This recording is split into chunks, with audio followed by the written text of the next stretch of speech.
Buenas, mi nombre es Ricardo Carrillo y hoy vamos a hablar sobre el análisis de supervivencia en el contexto de los ensayos clínicos. A lo largo de esta presentación exploraremos los conceptos básicos de este tipo de análisis, desde la curva de supervivencia hasta la interpretación de los resultados en estudios clínicos. Tomaremos como referencia el capítulo 15 del libro Fundamental of Clinical Trials de Lauren Friedman. Vamos a comenzar con algunos conceptos clave. El análisis de supervivencia se utiliza para estudiar los tiempos hasta que ocurren eventos importantes, como la muerte o el fracaso del tratamiento. Este tipo de análisis permite comparar grupos, estimar las curvas de supervivencia y entender cómo varía la experiencia de la supervivencia a lo largo del tiempo entre diferentes grupos. Los métodos pueden incluir eventos como un resultado adverso o un evento no fatal. En esta diapositiva observamos un gráfico de supervivencia que muestra la probabilidad de supervivencia de dos grupos a lo largo del tiempo. El grupo A, representado por una línea continua, tiene una mayor probabilidad de supervivencia en comparación con el grupo B. Este grupo B tiene una caída más abrupta. Esto sugiere que estos participantes experimentan más eventos adversos en los primeros años de seguimiento.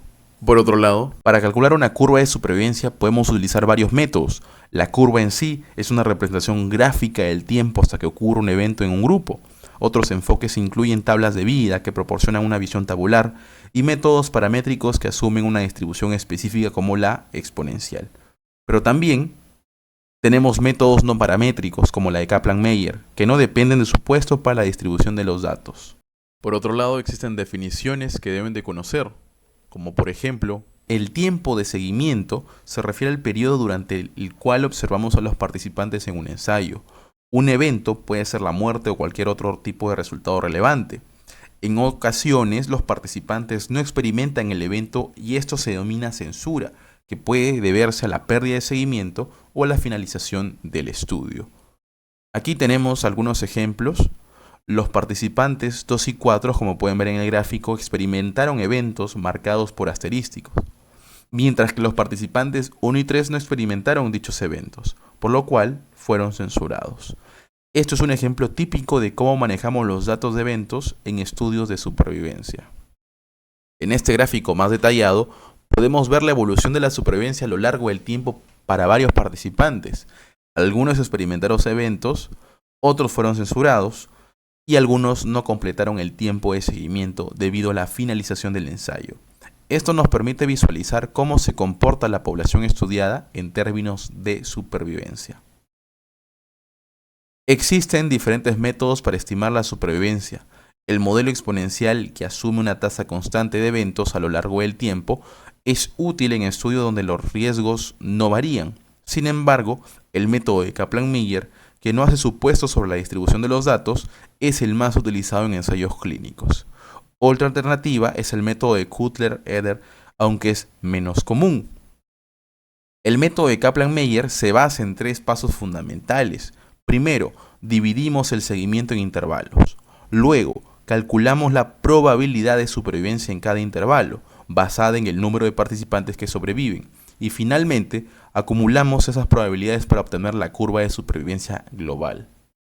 En esta tabla podemos ver un ejemplo de cómo se aplica el método de Kaplan-Meier en un estudio de 1 año de duración. La columna con la función de tiempo representa la probabilidad de supervivencia acumulada en cada intervalo de tiempo, que a medida que avanza el tiempo y ocurren más eventos, la probabilidad de supervivencia disminuye. Esto es típico en ensayos clínicos donde el número de eventos aumenta a medida que se alarga el tiempo de seguimiento. Ahora vamos a estimar la tasa de riesgo o hazard ratio.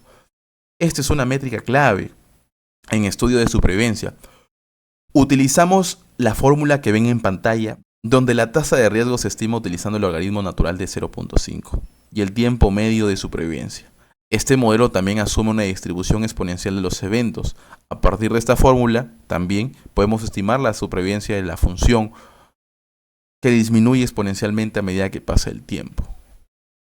Aquí comparamos 2 métodos claves para estimar la curva de supervivencia, Kaplan-Meier y Cutler-Eder. El primer método requiere conocer los tiempos exactos de eventos como la muerte o las pérdidas, mientras que el segundo método asume una distribución uniforme de estos eventos.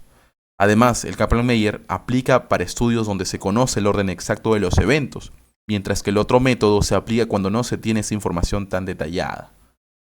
En esta diapositiva Hablamos de cómo comparar curva de supervivencia entre grupos. Una opción es la comparación de punto a punto, donde se evalúa puntos específicos en el tiempo para cada grupo. Sin embargo, este método puede ser sesgado si es que no se justifica adecuadamente. Otra opción es comparar los tiempos medianos de supervivencia, que nos ofrece una visión general de cómo se comportan ambos grupos a lo largo del tiempo. Una razón mayor a 1 indicaría mejor supervivencia en el grupo de intervención. Con respecto al análisis total de curva de supervivencia, tenemos dos métodos, el método de Gigan o Wilcoxon y el método de Mantel o Log-Rank. El primer método se enfoca en eventos tempranos y es útil cuando los patrones de censura son similares en ambos grupos. Por otro lado, el segundo método combina las tablas 2x2 para probar la hipótesis de que las curvas de supervivencia son iguales entre los grupos y se centra más en eventos tardíos. El hazard ratio nos permite comparar directamente el riesgo entre dos grupos. Si el hazard ratio es igual a 1, las curvas de supervivencia son idénticas. Si es mayor a 1, el grupo de intervención tiene mayor riesgo de experimentar el evento, y si es menor a 1, el grupo de intervención tiene un riesgo menor. Es importante considerar que el intervalo de confianza para el hazard ratio, porque si se excluye el valor de 1, podemos afirmar que hay una diferencia significativa entre las curvas. Otro punto es el análisis ajustado por covariables. Este método permite un análisis más preciso al controlar factores adicionales. En análisis estratificado de Mentel-Hensel acumula los resultados de diferentes estratos de covariables, mientras el modelo de Cox es mucho más flexible y permite ajustar continuamente estas covariables. Ambos métodos son ampliamente utilizados para estudios de supervivencia para mejorar así la precisión del análisis. Como conclusión, hemos visto cómo las curvas de supervivencia son herramientas esenciales en los ensayos clínicos. Métodos como el Kaplan-Meier son útiles cuando tenemos tiempos exactos de eventos, mientras que el Cutler-Eder es adecuado en situaciones de datos menos precisos.